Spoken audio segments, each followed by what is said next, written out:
CBS News.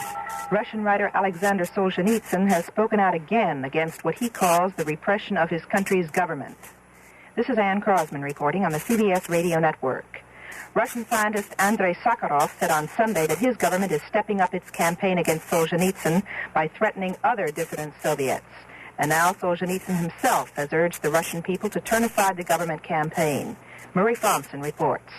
Aleksandr Solzhenitsyn said today his fellow citizens could show their support for him by rejecting the lie, which he declared has become a pillar of the Soviet state.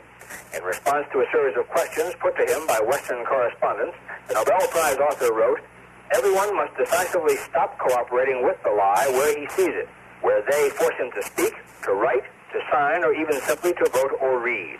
In our country," he continued, "the lie has become not just a moral category, but a pillar of the state." The 55-year-old author has come under intense official criticism since publication of his new book about Soviet prison camps of the Stalin era. Dismissing charges that Gulag Archipelago is harmful to détente, Solzhenitsyn said, "Personal, public, and national repentance will only strengthen trust in our country throughout the world." Solzhenitsyn refused to speculate about the future. "I and my family are ready for anything," he declared. "I fulfilled my duty to those who perished. This gives me relief and peace of mind." Murray Thompson, CBS News, Moscow. Democratic Senator George McGovern is calling on the House Judiciary Committee to vote as soon as possible on whether or not to recommend that the House impeach President Nixon.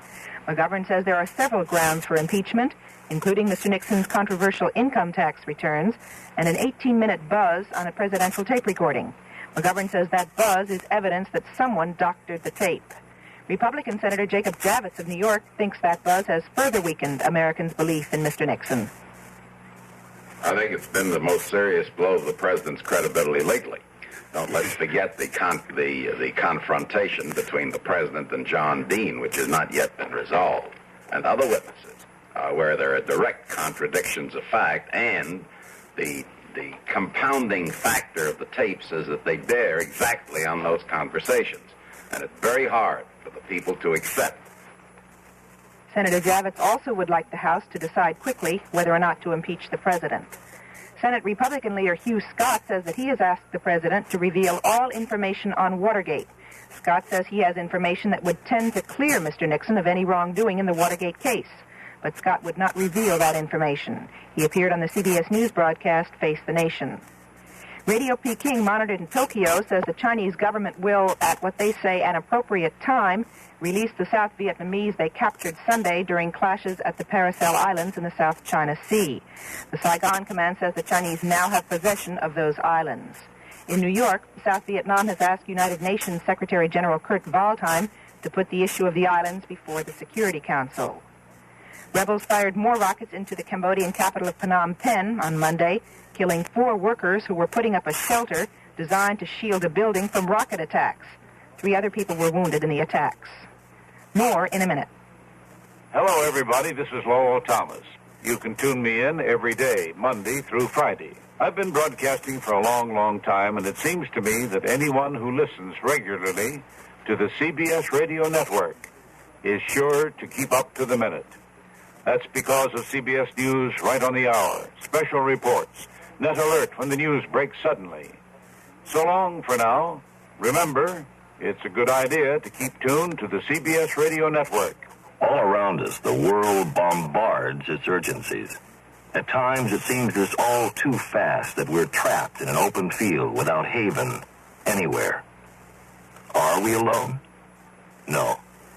No matter how hectic, how out of step our lives become, there is a place to turn, a haven. The United Way is helping people conquer stress and handicap and loss. Give your fair share. Thanks to you, it's working. Secretary of State Kissinger is scheduled to brief congressional leaders of both parties Monday morning at a White House meeting. Kissinger is due back in Washington shortly after his latest trip to the Mideast, where he spent Sunday talking with Syrian President Assad about a possible troop pullback agreement along the Golan Heights. Kissinger also met with Israeli officials in Tel Aviv. The death toll has risen to 17 in connection with flooding in the Pacific Northwest. A helicopter pilot died on Sunday when his chopper hit a power line and blew up. Larry Brown had been flying supplies into people stranded by floods in southern Washington state.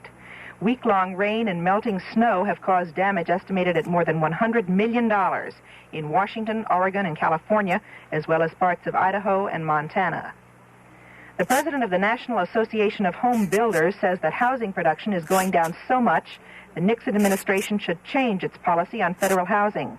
George Martin says he would like to see a cut in the interest rates on home loans, which are insured through the Federal Housing Administration, and he would like to see an end to the government's freeze on subsidized low and medium-income housing.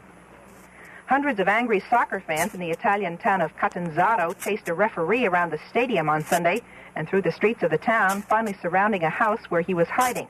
At least 8 policemen and 1 soccer fan were reported hurt in the melee. This is Ann Crosman, CBS News. CBS for Seattle, this is KIXI, where the time now is 6 minutes past 11.